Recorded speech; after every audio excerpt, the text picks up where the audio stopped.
Que a graça, a paz e a alegria da parte de Deus Pai, Filho e Espírito Santo esteja sobre a vida de cada irmão, cada irmã aqui nessa manhã.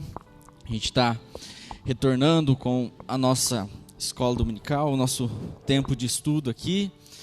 E a gente está adaptando aí algumas, um novo formato, algumas novas formatações que a gente pode utilizar no nosso tempo aqui de estudo, de reflexão. Como os irmãos viram, e a gente tem conversado, a gente estava aqui já desde as 8h30 num tempo de oração, de reflexão. A nossa proposta é que antes dos cultos, antes da escola dominical, a gente tem um tempo de oração aqui, uma reunião de oração. E eu quero dar algumas instruções com relação a esse momento da manhã, no sentido do nosso tempo de oração aqui pela manhã. Às vezes a gente tem um formato de reunião de oração bem tradicional, bem clássico, bem definido, que a gente espera que aconteça. Eu quero trazer uma outra proposta, dentro daquilo que a gente vai conversar também ao longo desse mês. Eu quero que esse momento da manhã, que os irmãos que estiverem aqui participando com a gente, a partir das 8h30, seja um momento de oração meditativa. O que é um momento de oração meditativa?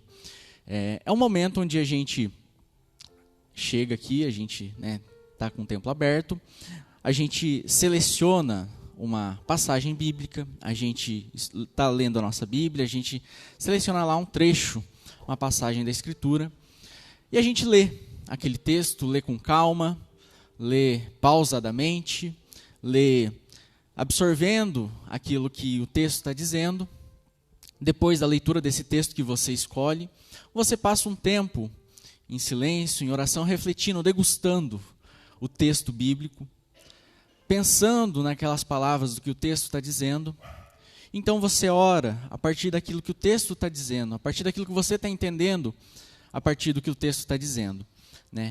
Uma oração mais meditativa a partir daquilo que a gente encontra nas Escrituras.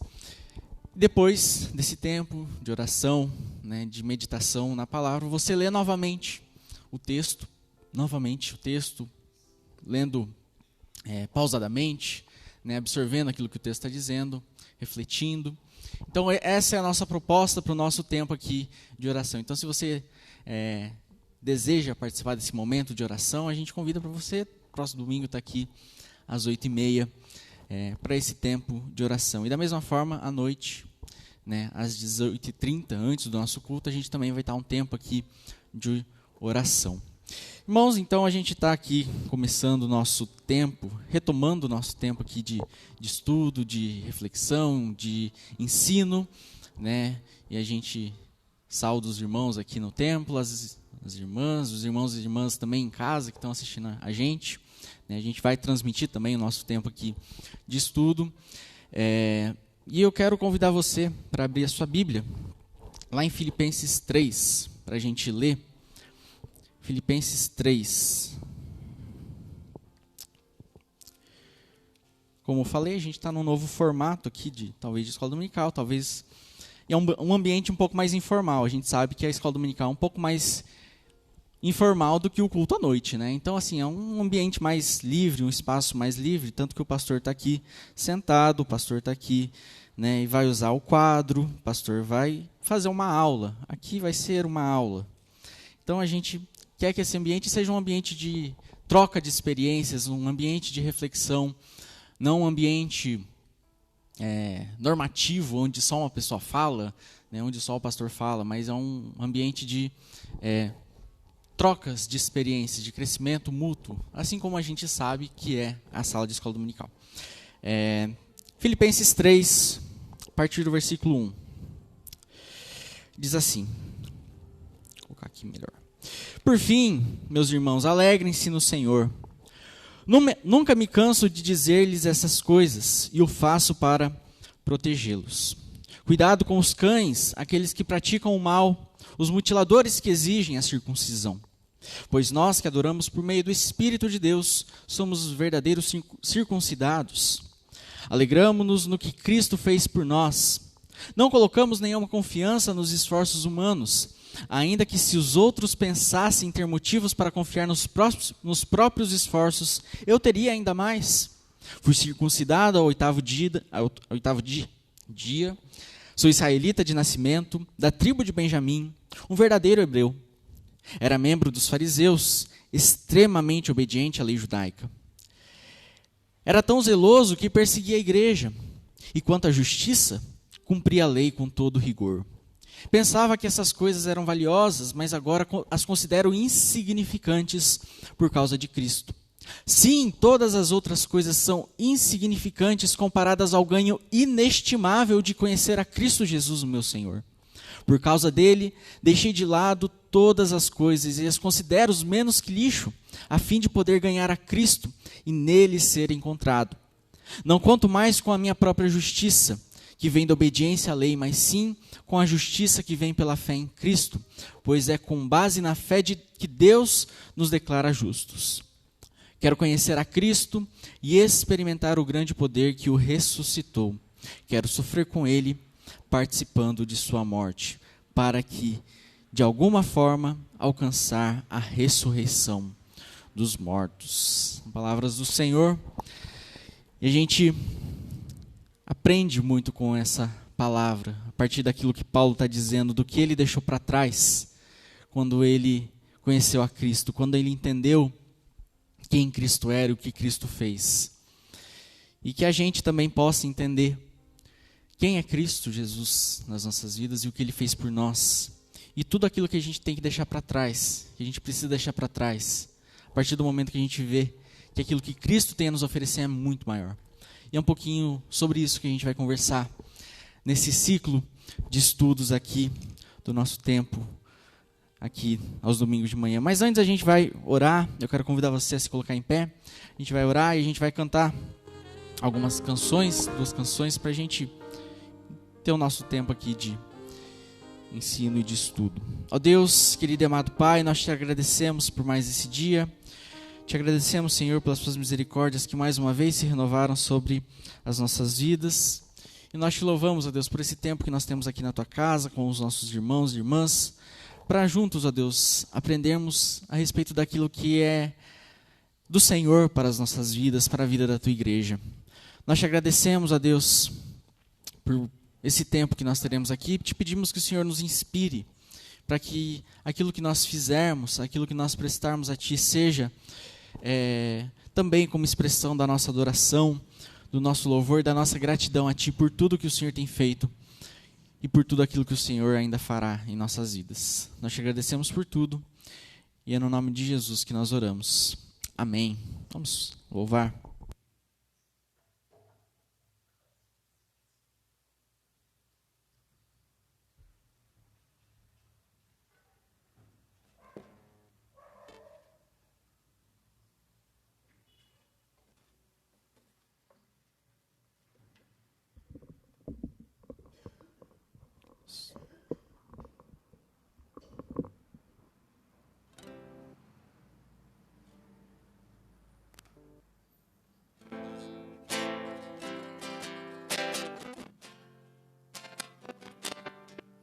Deus está aqui.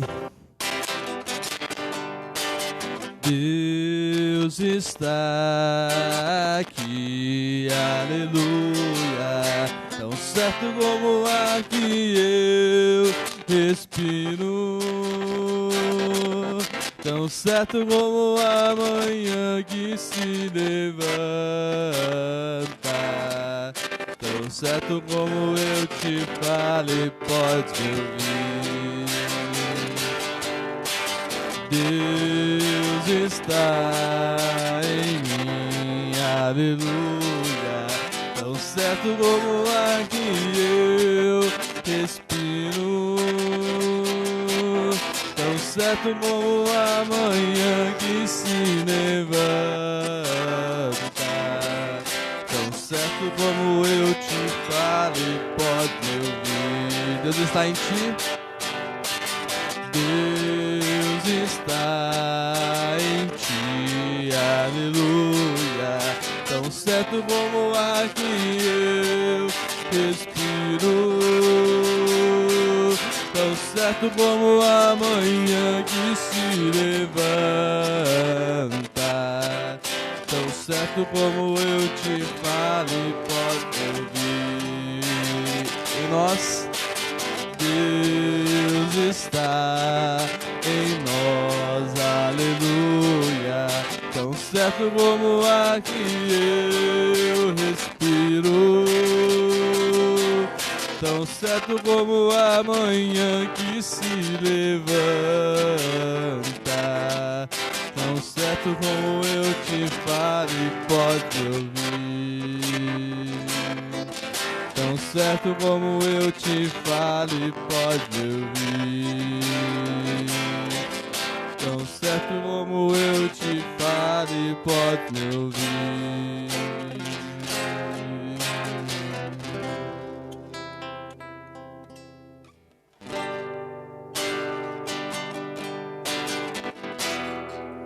Vamos declarar que o Senhor é digno de toda a honra, toda a glória, todo o louvor e toda a adoração.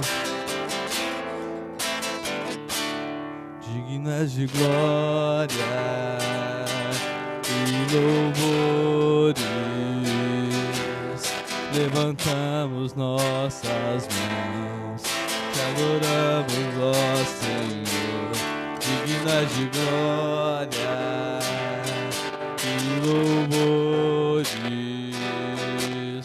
levantamos nossas mãos, te adoramos, ó Senhor, porque grande és tu, maravilhas fazes tu, não há outro igual a ti, não há outro igual a ti, porque grande és tu, maravilhas fazes tu, não há outro igual a ti, não há outro igual a ti, dignas de glória e louvores, levantamos nossas mãos, te adoramos, ó Senhor, dignas de glória e louvores, levantamos nossas mãos, te adoramos, ó Senhor, porque grande és tu, maravilhas fazes tu, não há outro igual a ti, não há outro igual a ti, porque grande és tu, maravilhas fazes tu, não há outro igual a ti, não há outro igual a ti, Senhor.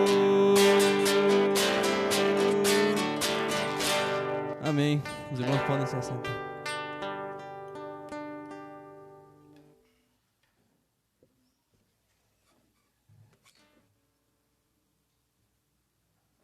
Amém.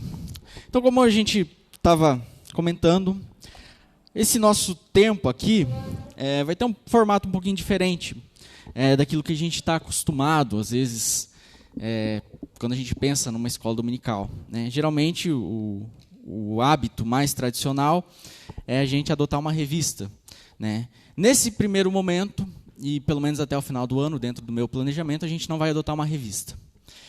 O que eu gosto de fazer, e é o que eu tenho feito já, pelo menos às quintas-feiras, eu gosto de trazer estudos, eu gosto de trazer momentos aqui de discussão com base em literaturas, né, que eu leio, né, a gente estuda, que a gente lê.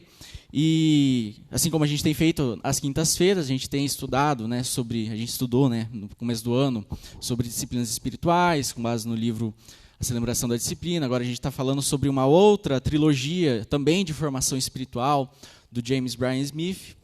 E eu quero trazer essa mesma lógica aqui para a nossa escola dominical, para o nosso tempo aqui. Eu preparo um material para os irmãos, eu vou distribuir daqui a pouco um roteiro da aula, né? A gente gosta, né, da revista, de ter ali, ler, né? Então a gente não está abandonado nisso. Eu preparo um roteiro para os irmãos, né, acompanharem as referências, né, uma sessão ali de anotações, se você quiser fazer alguma anotação, anotar alguma coisa. Mas é um ambiente de conversa, de troca de experiência, né?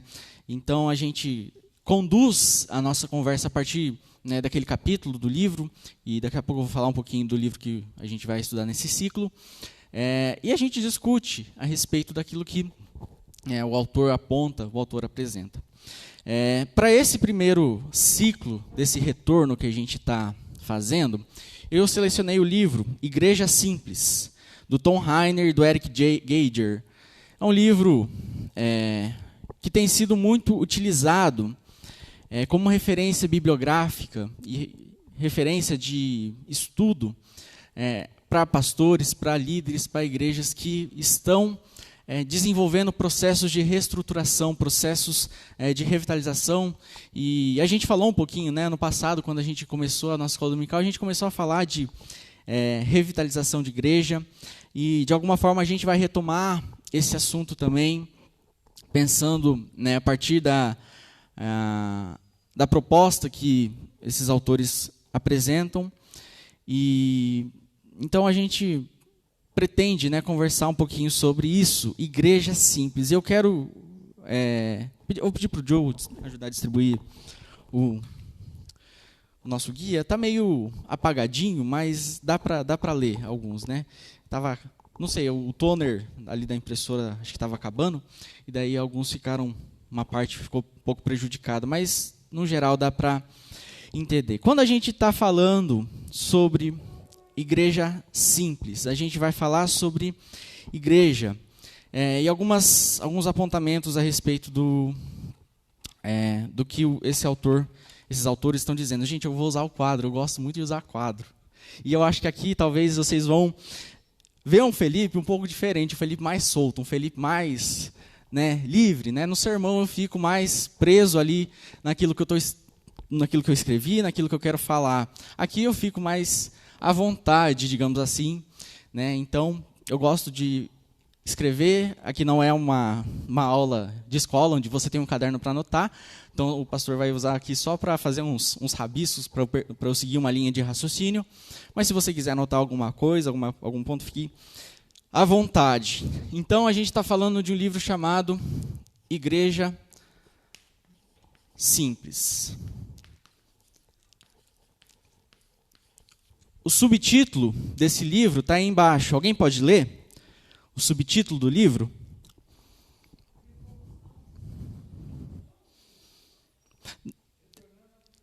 Isso. O subtítulo do livro Igreja Simples é Retornando ao processo de Deus para fazer discípulos. Essa é a síntese da nossa proposta aqui. Fazer discípulos. Se você lembrar de um pouquinho do que a gente conversou lá no começo do ano passado, quando a gente começou a falar sobre revitalização de igreja, em algum momento eu falei sobre isso. Revitalização de igreja se faz retomando processos de discipulado, métodos de fazer discípulos. Como que a gente faz discípulos de Jesus? Então, a proposta desse livro, a proposta desse estudo é um retorno a esse processo de Deus para fazer discípulos. Por que um retorno? Porque a gente vai ver algumas coisas que acontecem na igreja, que acontecem na igreja evangélica, na igreja protestante, que talvez se tornaram desvios daquilo que é o processo de Deus para fazer discípulos. Desvios que a igreja tomou e que às vezes ela nem percebeu, mas que está distante de um processo de Deus. Então a gente está falando de não é uma metodologia, não é de um modelo de igreja novo. A gente não está falando de incorporar novos métodos, e existem variados métodos de revitalização de igreja, de crescimento de igreja. A gente encontra dentro da literatura eclesiológica e teológica muitas referências para fazer uma igreja crescer. Não é essa a nossa proposta. A gente não está falando aqui sobre incorporar um novo modelo ministerial para a igreja, para a gente encontrar, para a gente alcançar crescimento de igreja. A gente também não está falando de uma ruptura com aquilo que já está sendo feito. A gente não está falando sobre rupturas de estruturas tradicionais, por exemplo, o presbiterianismo, por exemplo, a metodologia de governo da Igreja Presbiteriana Independente. A gente não está falando sobre isso, sobre simplificar necessariamente um governo eclesiástico, embora em algumas aplicações desse governo exige-se hoje uma simplificação. A gente não está falando aqui também sobre apontar erros, a gente não está falando aqui sobre julgar nem condenar processos, métodos que outras igrejas estão fazendo ou que nossa igreja, nós mesmos desenvolvemos no passado. A gente não está aqui para julgar, para condenar, para apontar erros. A gente observa criticamente, claro, encontrando esses erros, mas não para condená-los, não para apontar quem errou, quem fez errado, mas para corrigi-los, para retornar ao ponto de encontro. Então aqui a gente está pensando, a gente está refletindo a respeito de um livro que fala sim sobre metodologias, sobre modelos, mas que não é um guia para instaurar um modelo. Não é um passo a passo, um manual para a gente incorporar uma nova metodologia. A gente está falando aqui sobre retorno ao processo de Deus para fazer discípulos. A gente está pensando aqui na nossa realidade IPI Astorga. A gente não está pensando na igreja renovada. A gente não está pensando na igreja presbiteriana do Brasil em Astorga. A gente não está pensando na igreja batista, a gente não está pensando na igreja missionária. A gente está pensando na IPI de Astorga.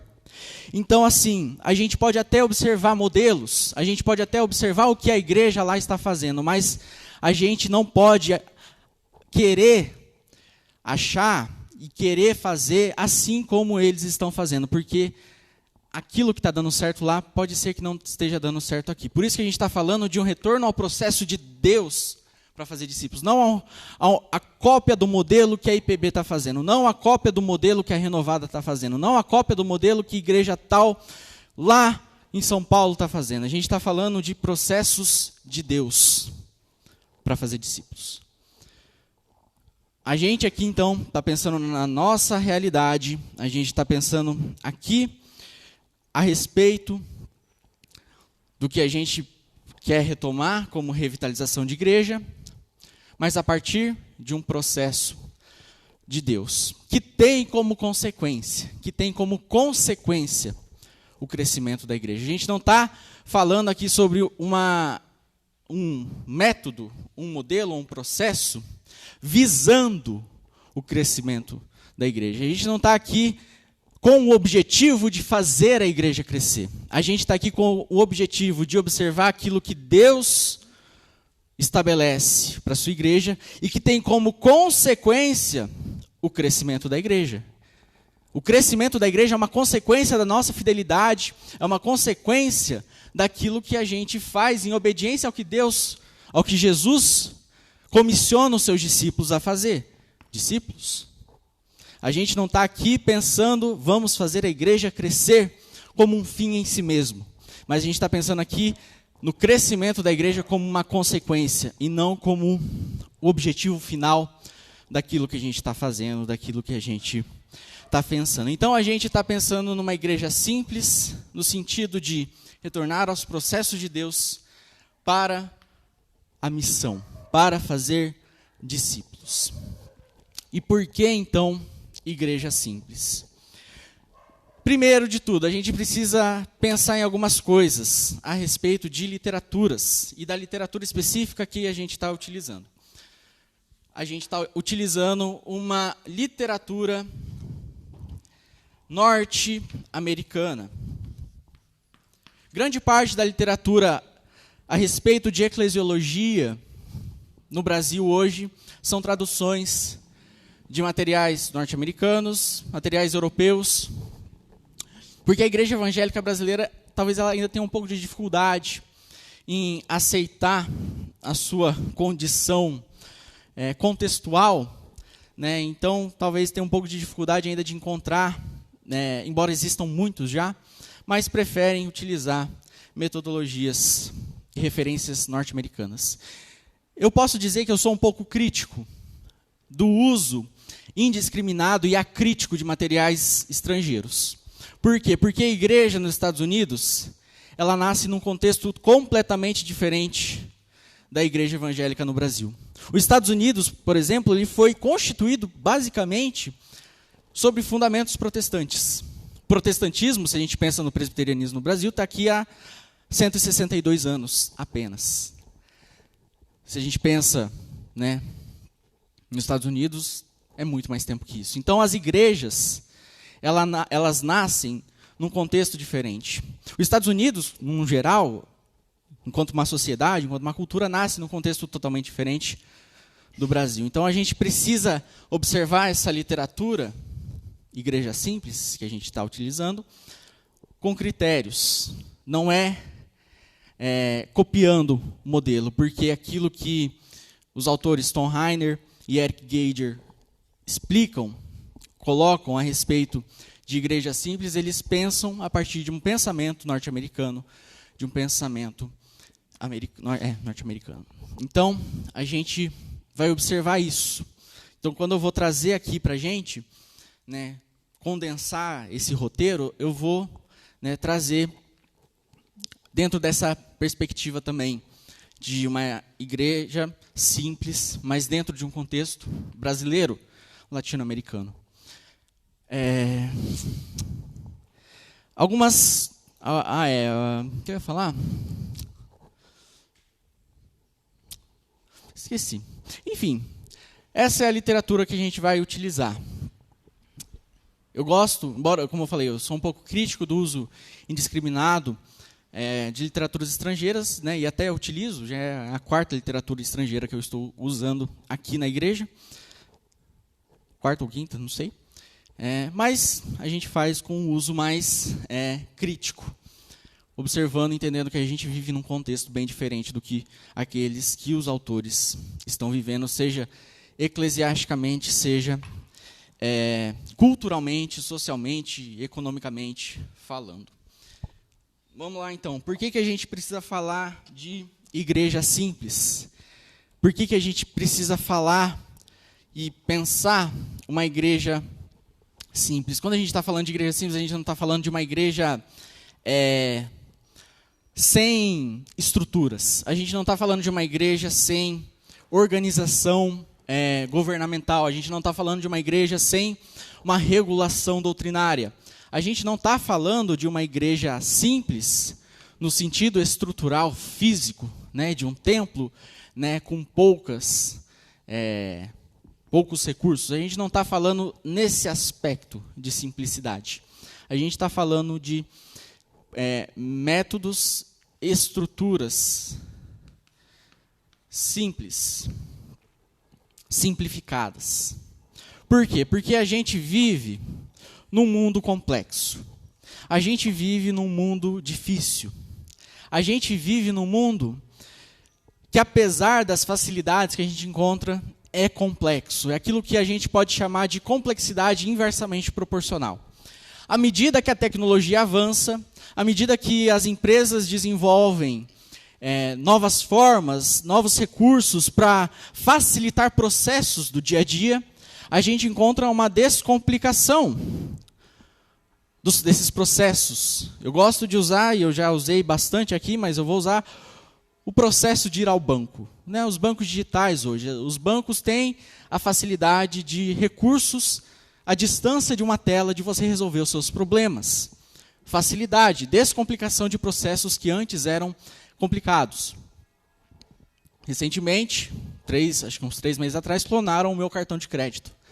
E era um domingo, né? O cartão de crédito hoje ele avisa no seu celular quando alguém faz alguma transação, né? Avisa lá, notifica quando acontece alguma compra. Recebi uma notificação de que havia uma compra que eu não havia feito. Estava em casa, estava deitado e apareceu uma notificação de uma compra lá no valor, sei lá, acho que era R$100 e poucos. Eu falei, não comprei nada aqui. Preciso reportar essa compra e pedir o estorno.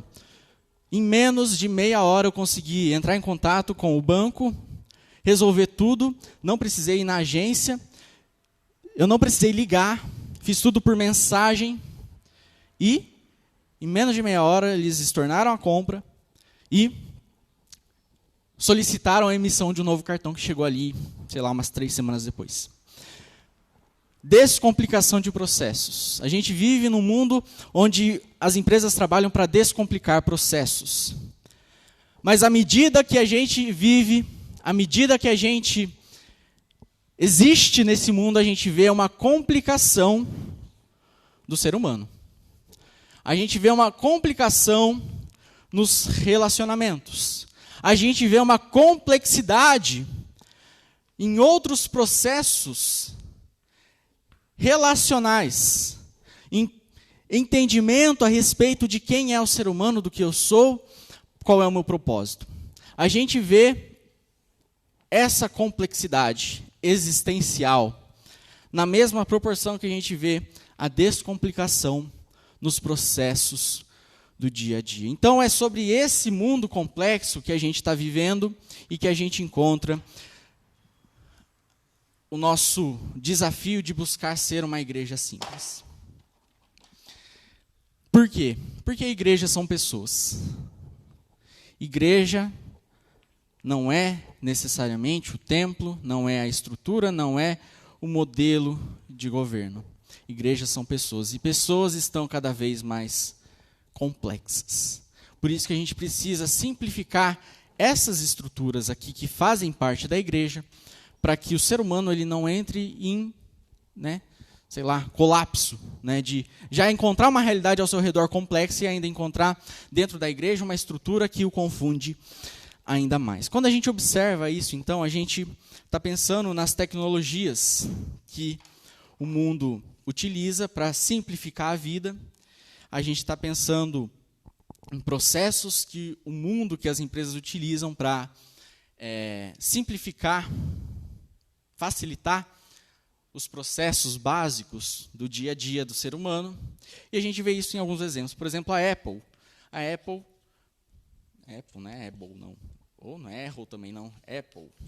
Apple é uma marca de produtos informáticos, computadores, celulares, tablets, enfim. A Apple, ela criou o iPhone, ela criou também o iPod. O iPod, e é o exemplo que o autor usa, esse livro é de 2006, então o autor ele usa alguns exemplos, talvez um pouco ultrapassados. Por exemplo, o iPod ele já foi superado. O iPod ele era um dispositivo de reprodução de música. E ele vem num layout muito revolucionário para a sua época. O que na época era comum? Era o Discman, Discman, ou então aqueles toca-fitas portáteis, toca CD, na verdade, não era nem fita, mas era o CD. O iPod ele surge como um layout bem minimalista, bem essencial, onde apenas tinha alguns poucos botões, uma tela, e onde você baixava as músicas que você queria ouvir. A Apple, ela entendeu já lá atrás que o mundo seria um mundo complexo. A Apple ela vem com esse objetivo de simplificar a vida do ser humano por meio de recursos simples e essenciais, digamos assim. O Google também faz isso. O Google ele faz isso como? Quando você abre a página do Google, você quer geralmente procurar alguma coisa. Você quer fazer alguma pesquisa rápida. A página do Google, como que ela é? Ela é uma página livre de informações, onde você tem apenas a barra de pesquisa e você digita lá o que você quer saber. Qual a previsão do tempo para a semana? Qual é a receita da Ana Maria Braga, que ela fez no programa essa semana, aquele bolo bonito que ela fez e que eu quero fazer também. A gente vai lá, a gente abre o Google, a gente vê uma tela limpa de informações, apenas com a barra de pesquisa, alguns botões de acesso, né, algumas funcionalidades, e quando a gente faz a pesquisa, o Google ele dá algumas poucas informações a respeito das possibilidades de pesquisa que você pode fazer, que você pode ter ali. Exemplos de como as empresas elas desenvolvem essas funcionalidades mais simplificadas. O marketing ele faz isso também. O marketing, o design, usa isso também a seu favor. Poucas informações nas logomarcas, nos slogans, poucas informações que conseguem transmitir a essência, o DNA de uma empresa. Quando a gente está falando de branding, né, que é a palavra que utiliza, a gente está falando de o desenvolvimento de uma logomarca, de um slogan, de identidade visual que transmite a essência e o DNA de uma marca. Tudo isso muito bem condensado, tudo isso muito direto e objetivo. Por quê? Porque os profissionais do marketing, eles entendem que o mundo ele está complexo e as pessoas buscam processos mais simplificados, poucas informações, que já direcionam para aquilo que elas precisam. Quando a gente pensa, por exemplo, em identidade visual, vamos pensar no exemplo aqui da nossa igreja. Identidade visual da IPI.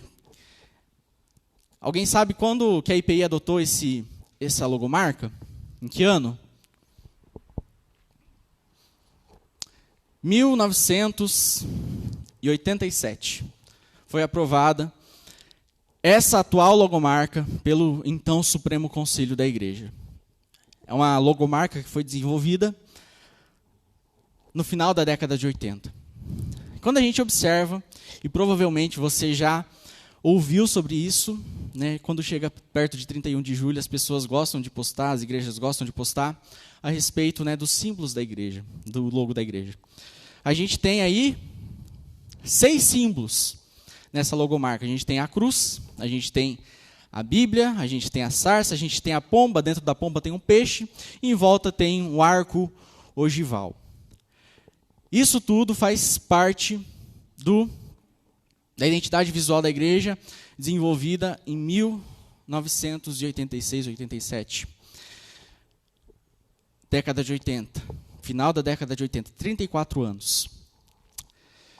Se hoje a igreja fosse desenvolver uma nova logomarca, provavelmente o profissional contratado não colocaria 6 elementos e não utilizaria 5 cores. Provavelmente, no máximo, 3 elementos, provavelmente ali no máximo 2 a 3 cores, né, que fazendo transição, né, de tonalidades. Por quê? Porque hoje o mundo do marketing ele opera na simplificação dos processos. Os traços não seriam tão marcantes assim. Seriam traços mais finos. Seriam traços mais delineados e mais finos. Mas eu não tenho nada contra essa logo, não. Eu acho muito bonita, muito marcante, muito impactante. E ela passa bem a mensagem que ela deseja falar. Né? Uma igreja reformada, uma igreja bíblica, uma igreja que vive no poder do Espírito Santo, né? Uma igreja de tradição reformada. Enfim, é um exemplo daquilo que a gente vê no nosso mundo. Tudo isso para dar um exemplo de como o mundo ele opera nesse processo de simplificar os processos em contraste com a complexidade da vida. Alguém quer comentar alguma coisa? Só o pastor falou aqui. Alguém quer comentar?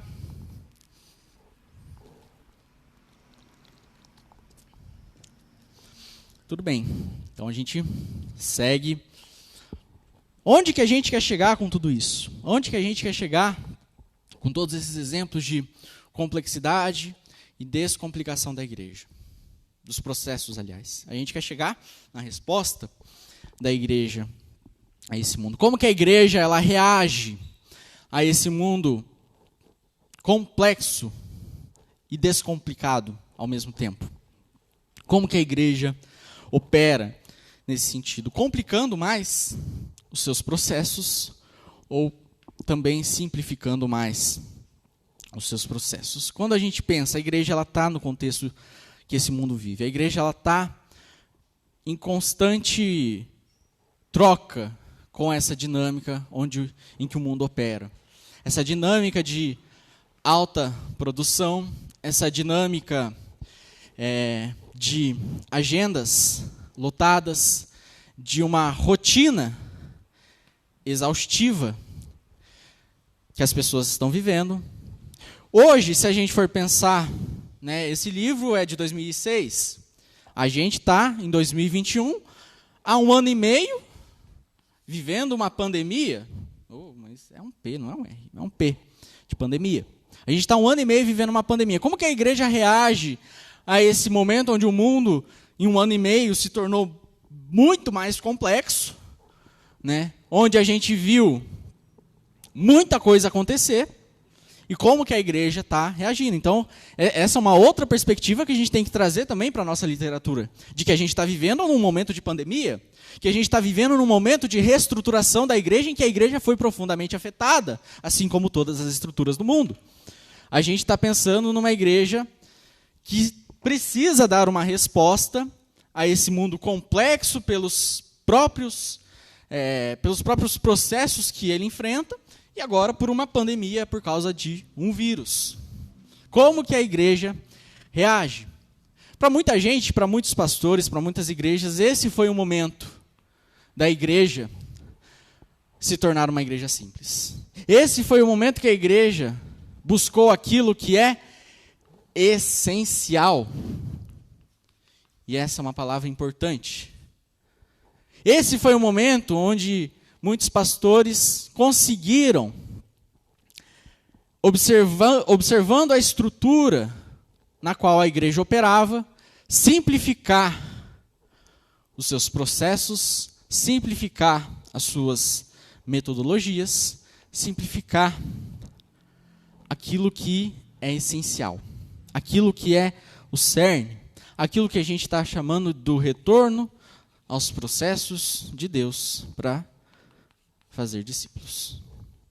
Muitos pastores conseguiram nesse momento observar isso, apesar da pandemia, apesar das mudanças e apesar das transformações que o mundo tem vivido. Conseguiram ver para além disso aqui e conseguiram chegar àquilo que está e que é o propósito da igreja, aquilo que é a missão da igreja e retornar a isso, apesar da pandemia, apesar dos problemas que a gente tem enfrentado.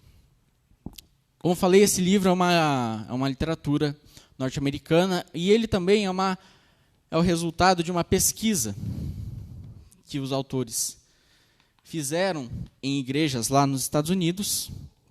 Novamente falando, a gente precisa ser criterioso quando a gente pensa nisso, quando a gente observa, porque as igrejas lá vivem num outro contexto bem diferente do nosso. Mas eles observaram, lá em 2006, 2005, 2004, sei lá, quando eles fizeram essa pesquisa, qual era a igreja que estava funcionando, a igreja que estava funcionalmente bem estruturada, a igreja que estava bem engajada na missão, bem engajada no seu propósito. Eles observaram que as igrejas que estavam engajadas na missão, que estavam em crescimento, que as igrejas que tinham, pessoas engajadas ali nos ministérios, naquilo que a igreja propunha, eram igrejas simples. Eram igrejas que conseguiram simplificar as suas estruturas, conseguiram simplificar as suas metodologias, conseguiram simplificar a sua rede ministerial. A gente está falando aqui de estrutura, a gente pode entender também como rede ministerial. Conseguiram simplificar e retornar aquilo que é o essencial para uma igreja, que é fazer discípulos. Igrejas que não estavam lotando a sua agenda com atividades, que não estavam estabelecendo agendas, congressos, eventos, para que as pessoas estivessem ocupadas com isso aqui. Igrejas que estavam crescendo, que estavam engajadas na missão, eram igrejas que conseguiram simplificar seus processos, suas estruturas e retornar ao essencial, que é fazer discípulos de Jesus. É sobre isso que a gente está falando, sobre esse processo de simplificarmos as nossas estruturas para encontrarmos aquilo que é essencial. Qual é a missão, a vocação da igreja. Então, por isso que a gente não está falando de simplicidade como um abandono total de tradição, a gente não está falando de um abandono de valores, de herança reformada, que é o nosso caso. A gente não está falando de necessariamente alterar estruturas litúrgicas, estruturas administrativas, estruturas e metodologias burocráticas, civis, jurídicas, estatutárias, cartorárias, enfim.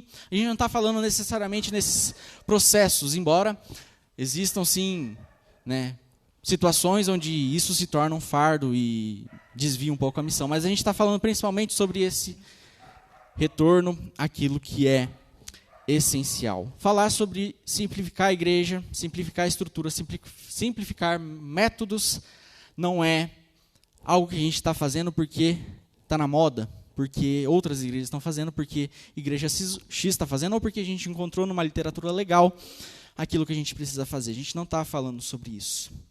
Essa busca da igreja, essa nossa busca por uma eclesiologia simplificada, é uma reação ao mundo complexo que a gente vive, que a gente encontra na sociedade e nas pessoas ao nosso redor. Essa busca por uma igreja simples, por uma estrutura condensada que está focada naquilo que é essencial, ela surge como correção dos desvios que a estrutura densa e infrutífera que muitas vezes a gente estabelece faz com que a gente perca o foco. Mas a gente está falando sobre igreja simples, sobre retorno ao processo de Deus para fazer discípulos em primeiro lugar. E essa é a principal razão, como resposta ao chamado de Jesus para cada um de nós. Para a sua igreja, para o seu povo, para os seus discípulos e discípulas. Se a igreja ela não está engajada nisso, fazer discípulos, a igreja não está cumprindo o que Jesus estabeleceu para ela. Não está fazendo aquilo que é a sua missão, aquilo que é o seu propósito. E isso não significa que vai ser fácil, quando a gente está falando de retorno aos processos de Deus, para fazer discípulos, que isso é algo fácil. A missão não é algo simples. O discipulado não é algo simples. Fazer discípulos de Jesus não é algo tão simples assim. Fazer discípulos de Jesus requer tempo, requer dedicação, requer renúncia. E a gente está falando aqui, não da gente se tornar discípulo de Jesus, porque disso a gente já sabe. Mas a gente está falando do processo para fazer discípulos de Jesus. Que a gente, cada um de nós, recebe da parte de Deus. Então a gente precisa dedicar tempo. A gente precisa se dedicar às pessoas que a gente está discipulando. A gente precisa renunciar coisas para conduzir outras pessoas à renúncia que Cristo exige dos seus seguidores. A gente precisa entender que esse processo aqui não é tão simples, mas é aquilo que é essencial, aquilo que é o DNA da igreja. A gente não está falando de que vai ser algo fácil, de que vai ser algo sem esforço, porque requer o nosso esforço de tempo, de dedicação e de renúncia. A gente está falando de um retorno a um processo de discipulado. O discipulado não é tão simples assim. Mas quando a igreja ela entende que isso aqui é o principal motivo da sua existência, ela vai enxergar e vai poder dizer aquilo que Paulo disse no texto que a gente leu. abrir mão de tudo aquilo que para mim era valioso, por causa de Cristo. Por quê? Porque Cristo entregou sua vida por pessoas. Porque Cristo entregou a sua vida para salvar pessoas e para trazê-los para a comunhão da igreja, para a família na fé. Quando eu entendo isso, qual é? Que a igreja ela existe por causa disso. Eu consigo abrir mão daquilo que não é essencial, daquilo que desvia o foco, daquilo que tira o nosso foco de nós existirmos. Então, por isso que a gente está falando de uma igreja simples, porque a gente precisa retornar ao processo de Deus para fazer aquilo que é a principal missão da igreja. Amém? Todo mundo comigo? Todo mundo ligado? Que bom. O pastor está animado. O pastor, como falei, está num modo talvez um pouco que os irmãos não conheçam muito. Né? Talvez seja a cafeína no meu corpo. Brincadeira. Oi?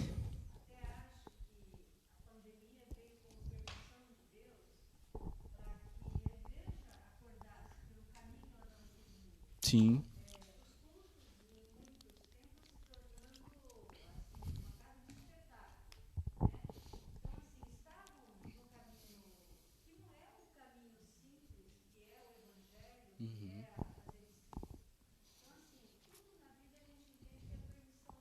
Sim.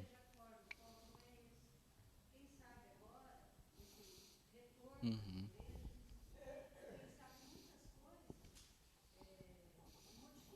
Sim. Uhum. Sim. A gente espera que sim, né? A gente espera que sim. É um momento de, realmente, a gente observar, né, essa oportunidade realmente que Deus está dando para a gente. Observar isso e retornar aquilo que é. Uhum.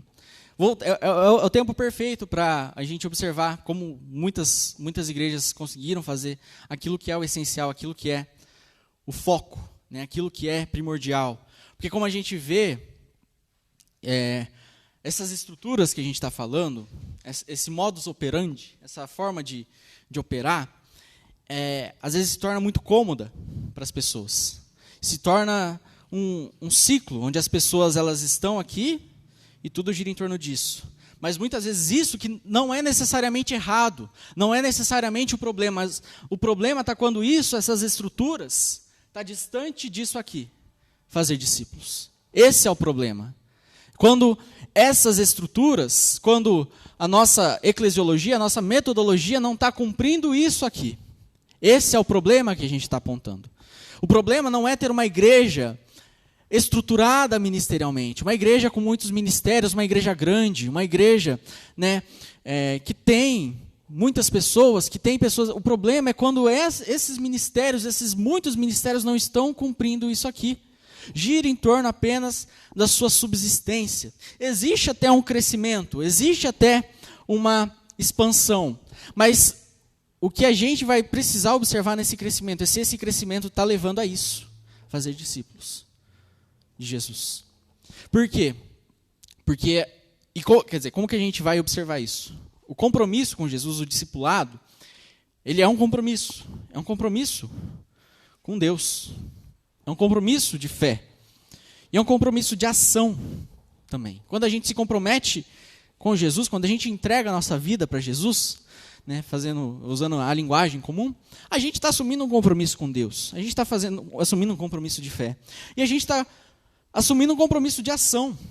Só que para muitas pessoas fica fechado aqui num compromisso com Deus, e às vezes as pessoas entendem que esse compromisso com Deus são compromissos religiosos, de ir à igreja, de batizar os seus filhos, de ir na escola dominical.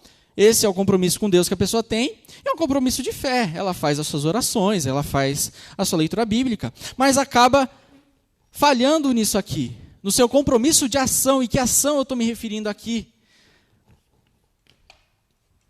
Fazer discípulos. Quando a gente se compromete com Jesus, quando a gente está entregando a nossa vida para Jesus, a gente está fazendo esse compromisso aqui também, de ser e fazer discípulos. Ser e fazer discípulos de Jesus é aquilo que é o objetivo do nosso tempo aqui. A escola dominical, eu já ouvi essa frase, né, que é a escola dominical, o ambiente aqui, e aqui a gente está falando escola dominical, mas também eu estou chamando de escola de discípulos. Por quê? Porque esse ambiente de formação é onde a gente aprende a ser discípulo de Jesus. É o ambiente onde a gente aprende sobre como ser mais parecido com Jesus. Mas é o ambiente também onde a gente aprende como que a gente faz outros discípulos de Jesus. Quando a gente observa esse movimento, né, presente aqui na nossa escola dominical, na nossa escola de discípulos, a gente vê que esse é um movimento que não morre, esse é um movimento que não acaba. Por isso que eu não concordo quando alguém uma vez disse de que a escola dominical, né, é a única escola que não forma, que não faz formatura, né, que não, né, acaba a classe. Por quê? Não vai acabar mesmo. Não existe formatura aqui, estou pronto, me formei na escola dominical, porque isso não existe. A gente, do dia que a gente nasce até o dia que a gente morre, a gente está aprendendo a ser discípulo de Jesus. A gente vai morrer e a gente não vai aprender tudo que existe para ser aprendido sobre ser cristão, sobre ser discípulo de Jesus. A gente precisa parar, né? E essa é a soberba de muitas pessoas, de achar, eu sou um cristão pronto, eu já passei por tudo que um cristão precisa passar, né, para ser chamado de um cristão verdadeiro, um cristão genuíno, um cristão. Não aprendeu. Até o dia que você morrer, você não vai ter aprendido tudo o que precisa saber e viver para ser um discípulo de Jesus. Por isso que a escola dominical é uma escola que não tem formatura e uma escola que não acaba, porque até a gente morrer, a gente vai estar aqui. A gente encontra estágio de amadurecimento, o que é diferente. A gente amadurece, a gente sai de um ponto e a gente cresce em maturidade. E essa maturidade nos leva a assumir outras posições. Mas até o dia da nossa morte, a gente vai estar na condição de aprendizes de Jesus, de alunos de Jesus. Por isso que a gente está aqui para aprender a ser discípulo de Jesus e também para aprender como que nós, enquanto discípulos de Jesus, fazemos outros discípulos de Jesus. Voltando então aqui a nossa... Isso foi um parênteses, né, daquilo que a gente estava falando. Se a gente quer falar então sobre simplicidade, sobre ser uma igreja simples, a gente precisa observar a vida de Jesus. Como em tudo que a gente se propõe a fazer na nossa vida, a gente precisa ter Jesus como nosso modelo. Jesus é o nosso referencial para todas as coisas, inclusive, principalmente, se a gente deseja viver uma igreja simples, uma vida simples, uma vida e uma igreja que busca aquilo que é essencial. Jesus, ele viveu num contexto religioso, num contexto político, num contexto econômico, num contexto cultural e social bem complexo. Talvez não nas mesmas proporções ou com as mesmas similaridades daquilo que nós vivemos hoje, mas Jesus, ele viveu um momento bem difícil, num contexto muito complexo, muito hostil, muito violento por muitas vezes, muito difícil. Se a gente for pensar, e a gente vai delimitar nosso pensamento aqui no aspecto da condição religiosa que Jesus estava vivendo ali quando ele viveu. A religião judaica era algo muito difícil de viver. Se você quisesse viver de acordo com aquilo que os líderes estabeleciam. Tudo aquilo que eles estavam colocando para ser feito dentro daquele sistema onde eles elencavam 613 mandamentos da lei judaica. Desses 613, 248 eram aqueles que diziam, faça isso. E 365 eram aqueles que diziam, não faça isso. Né? Um para cada dia do ano. Não faça isso. Hoje, não posso fazer isso. Não sei, né? Às vezes não era isso. Enfim. Mas a religião judaica ela funcionava nesse sistema legal. Nesse sistema legal no sentido, né, legislativo. Né, dessas 613 leis que você precisava cumprir se você quisesse ser uma pessoa justa. Justiça, uma pessoa que estava ali comprometida com a causa ali da religião judaica. Jesus ele vem nesse contexto aqui, de uma religião complexa, de uma religião poluída, onde desses 613 aqui, alguns eram, né, impostos, né, de uma forma mais severa, né, onde a condenação para eles seriam mais pesadas, e alguns que eram mais afrouxados, mais flexibilizados, onde para alguns, né, era passado o famoso pano, né, as pessoas passavam pano, principalmente quando era algum desses daqui que fazia, né, eram muito rígidos com os outros, com o povo, mas com eles mesmos, né, havia essa passação de pano, essa tolerância. A religião judaica era isso que era nessa operação que ela funcionava. Jesus, ele vem e ele mostra que ele veio para simplificar isso aqui. E esse simplificar de Jesus não era destituir a religião judaica, não era acabar, tipo, isso daqui não é isso. Não, o processo de Jesus foi um processo de retorno. Retorno à essência daquilo que era a lei, daquilo que era o propósito do que Deus havia estabelecido. Jesus ele tem esse movimento de resgatar a essência que havia se perdido ao longo dos anos, ao longo das muitas situações que o povo viveu e que havia se perdido do propósito original. Em 4 movimentos a gente consegue identificar esse movimento de Jesus, essa intenção de Deus para corrigir essa complexidade religiosa e trocá-la pela simplicidade divina. Isso a gente vê no movimento de Jesus com relação à religião judaica, mas que também serve para nós hoje, aqui, Igreja de Jesus, no século 21, em 2021, vivendo uma pandemia no Brasil, na América Latina e em Astorga, no norte do Paraná. Então eu quero ler esses 4 textos. Eu vou pedir para que cada texto seja lido por algum irmão. Então os irmãos que quiserem abrir, Mateus 11, versículo 28 até o 30, Mateus 22, do 34 até o 40, Mateus 21, do 12 e 13, e Mateus 23, do 1 ao 17. Os irmãos que quiserem abrir e lerem para a gente agradece. Mateus 11, tem aí a referência, Mateus 11, 28 a 30 primeiro.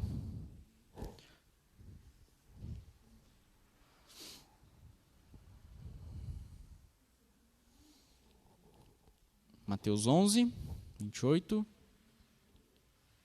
Pode ler, quem achou pode ler.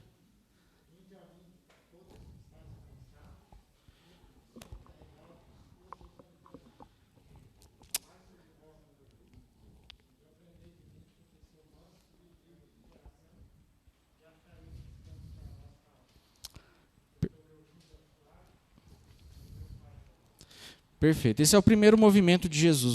Se você abrir os outros textos, pode deixar aí, que a gente vai ler também. Mas esse é o primeiro movimento de Jesus. Jesus está falando de um fardo pesado. Jesus está falando de um jugo, né, que era pesado. Que jugo que era esse? Que fardo que era esse que Jesus está trocando, né, pelo dele?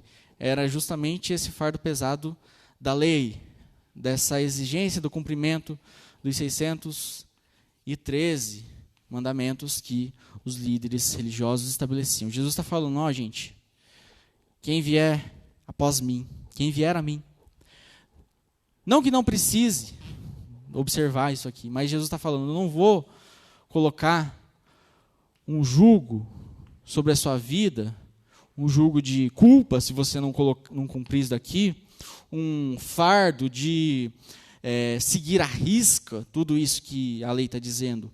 Jesus está falando, vem a mim porque comigo a coisa é mais tranquila.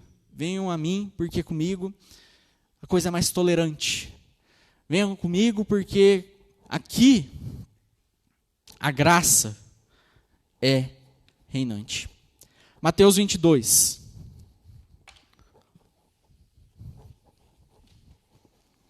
A partir do versículo 34.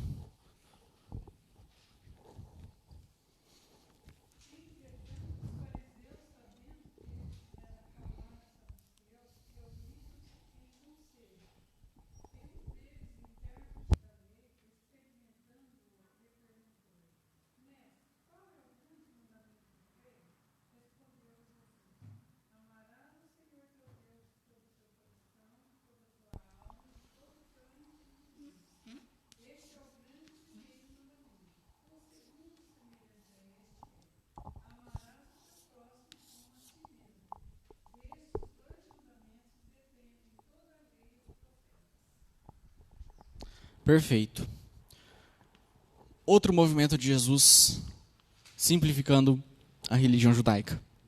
Desses 613 que ali os fariseus, os religiosos, os saduceus queriam que Jesus estabelecesse como principal, né?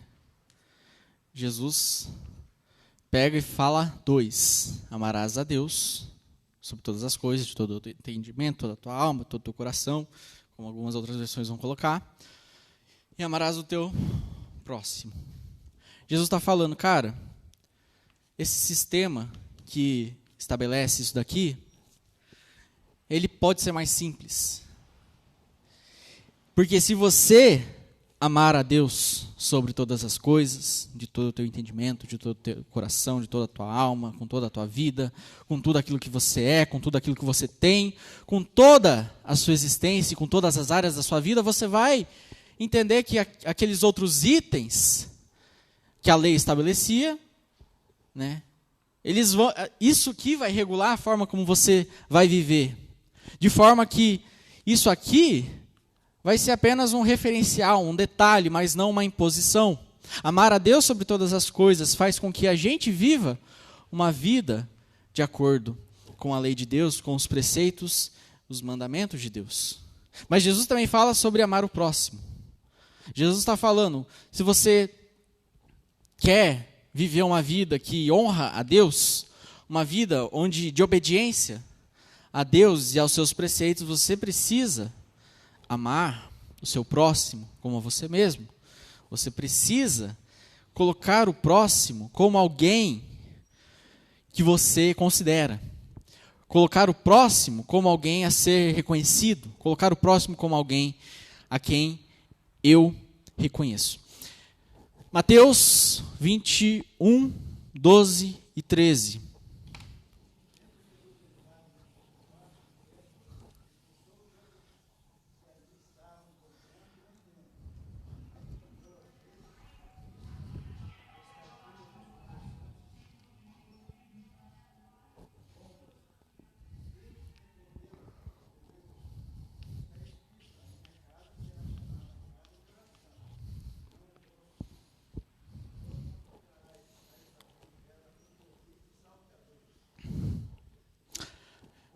Terceiro movimento de Jesus, simplificando a religião judaica. O templo, o lugar de adoração, o lugar sagrado de adoração a Deus, havia se tornado esse cenário que Mateus registra. Um lugar onde haviam vendedores de animais para que fossem oferecidos, né?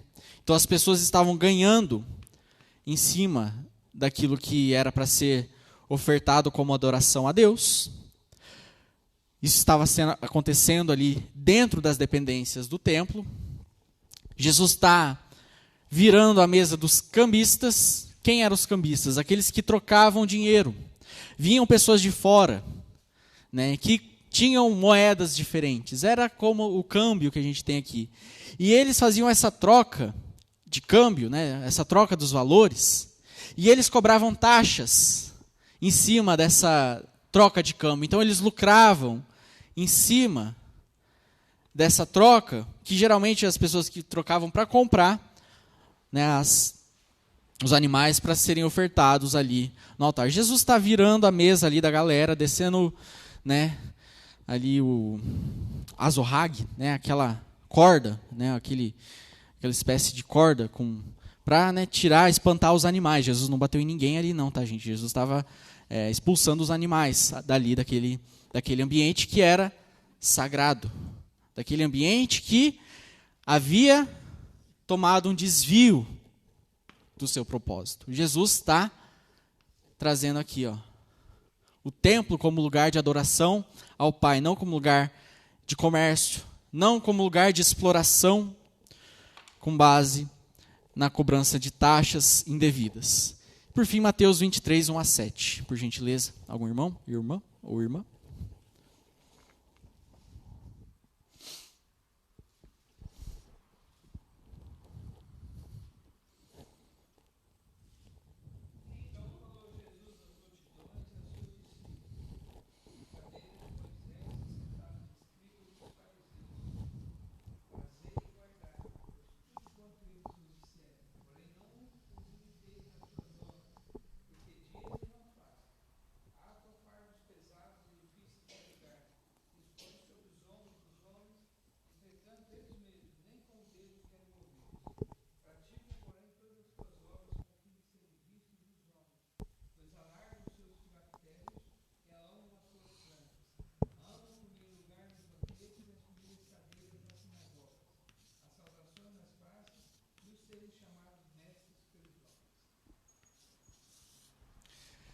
Quarto movimento de Jesus, simplificando a religião judaica, combatendo aquilo que a religião judaica, na figura dos seus líderes, havia se tornado uma religião de aparência. Uma religião que era vista, que era realizada, que era, né, praticada apenas para que as pessoas fossem vistas e reconhecidas. Jesus está combatendo aqui, lá na frente, né, nesse texto, Jesus vai chamar, né, esses religiosos de sepulcros caiados. Né, sepulcros caiados, pessoas que por fora são, né, nutrem essa aparência religiosa, mas por dentro estão em estado de decomposição, em estado de morte. Eu gosto muito não, mas eu acho muito interessante quando a gente vai no cemitério, quando a gente vai acompanhar algum velório, algum sepultamento, né, e a gente vai lá e a gente vê aqueles túmulos, né, bem adornados, né, com pedras, com granitos, com placas de bronze, né. As pessoas gostam, né, de fazer isso, né, adornar os túmulos, né, mas aquilo que por fora é muito bonito, por dentro, o que tem? Restos mortais de pessoas. É essa comparação que Jesus está fazendo aqui com esses líderes religiosos que vivem de aparência, que nutrem uma imagem de pessoas devotas, que nutrem uma imagem de pessoas espirituais, de pessoas próximas de Deus, mas por dentro estão mortas. Esse movimento de Jesus contra a aparência talvez seja aquilo que a gente precise também atentar para as nossas vidas quando a gente pensa numa igreja simples.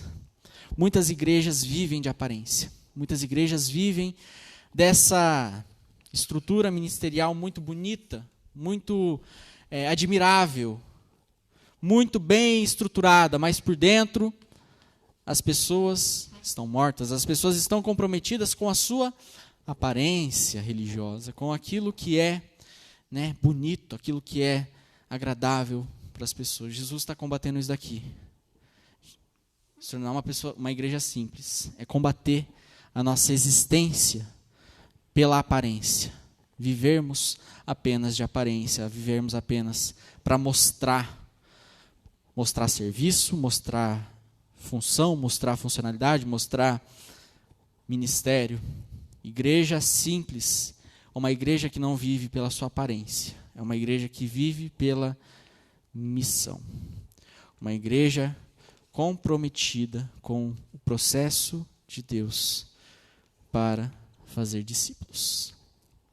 Pensando em tudo isso que a gente ouviu e tudo isso que o pastor falou em 1 hora. Meu Deus, nunca falei tanto assim. Gente, o pastor gosta de falar, tá? O pastor é quieto, é mais reservado, mas quando o pastor pega para falar, engata a quinta e vai embora.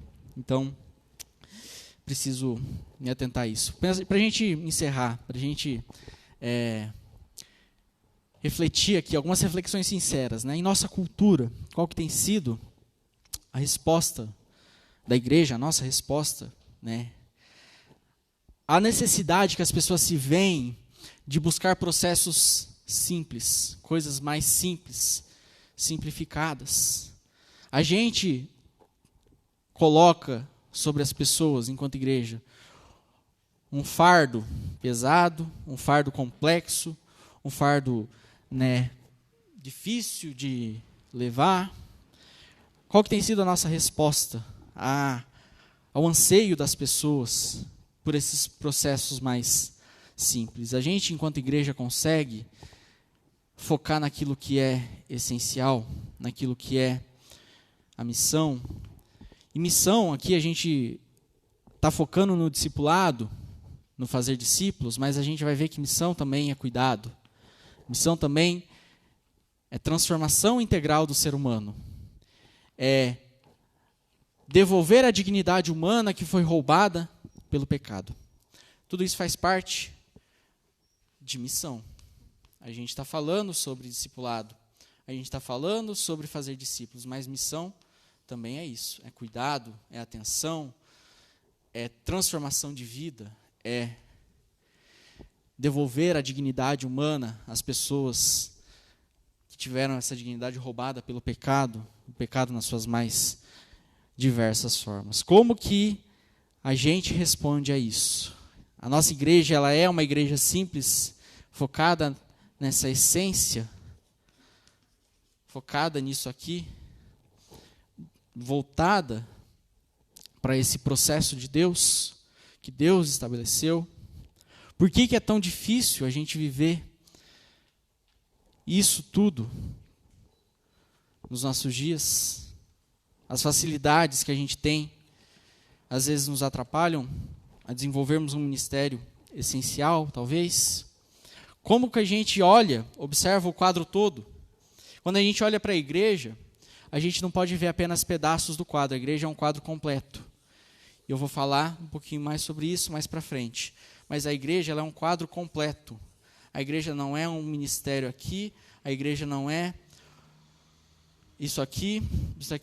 A igreja não é só isso aqui. A igreja é um quadro completo. A gente consegue ver a igreja de Jesus. E na igreja de Jesus, a imagem do próprio Cristo.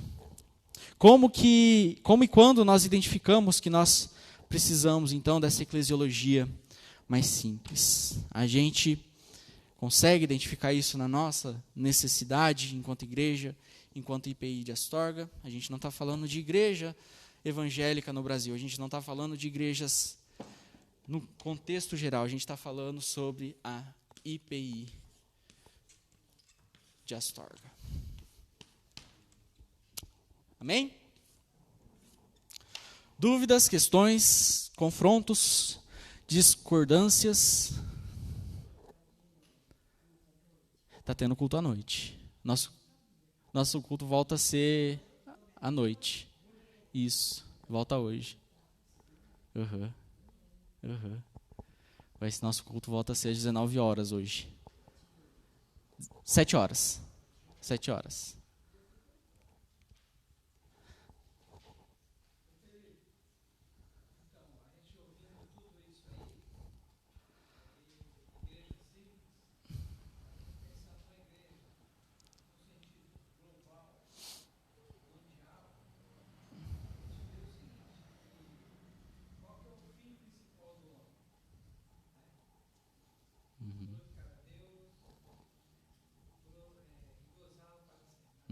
Isso.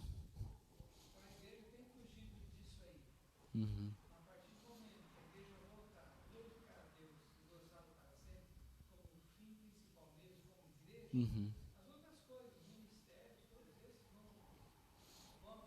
Sim.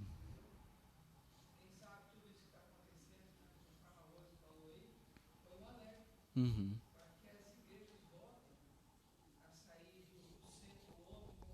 Sim. Exatamente. Exatamente. Quem mais quer comentar? Seu Tomás?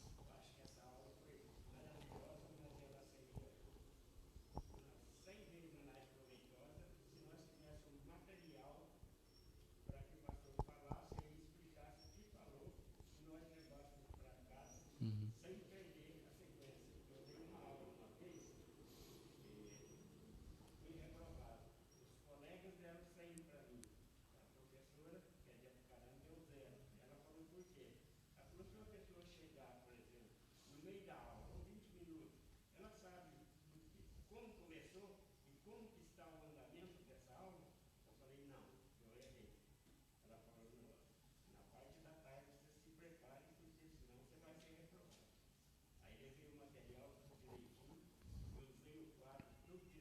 Uhum.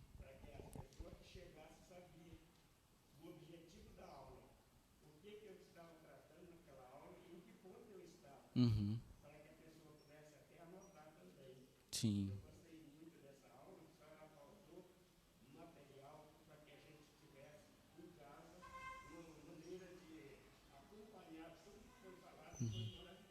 Mas aqui não entregaram para o senhor o resumo?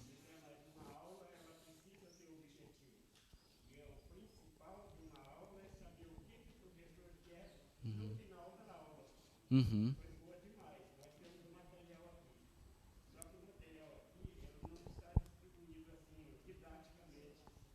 Uhum. Uhum. Sim. Uhum. Uhum.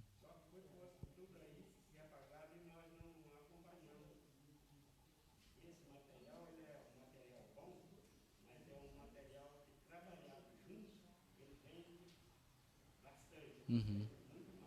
Sim. Uhum.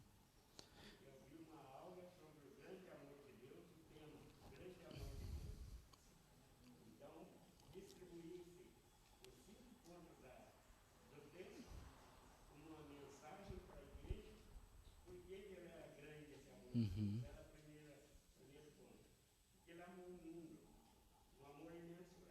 Uhum.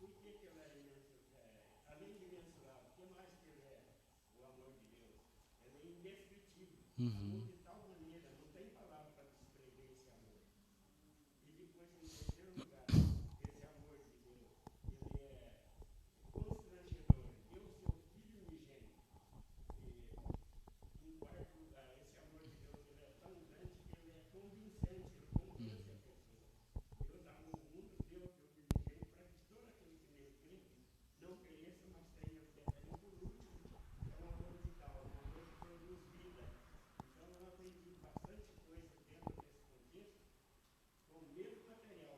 Uhum.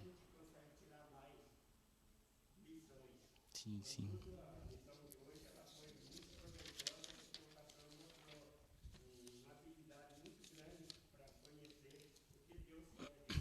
Uhum. Sim. Sim, sim.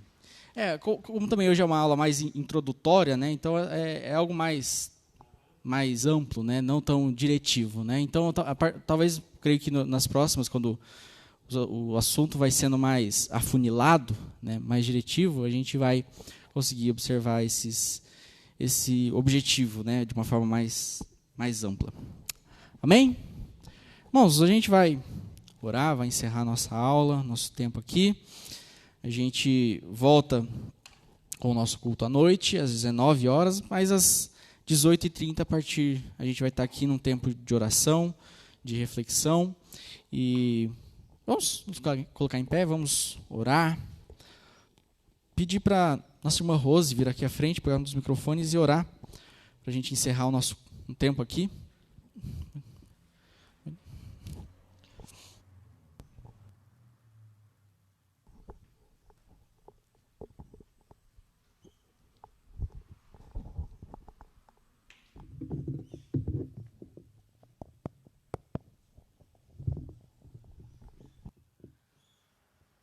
Oremos. Senhor Deus e Pai, nós te louvamos nessa hora, Pai, por mais esse dia de vida que o Senhor nos concede. Obrigada, meu Deus, por estarmos aqui na Tua casa. Obrigada pelos irmãos que estão aqui, Senhor. Te louvamos pela vida do nosso pastor também, Pai.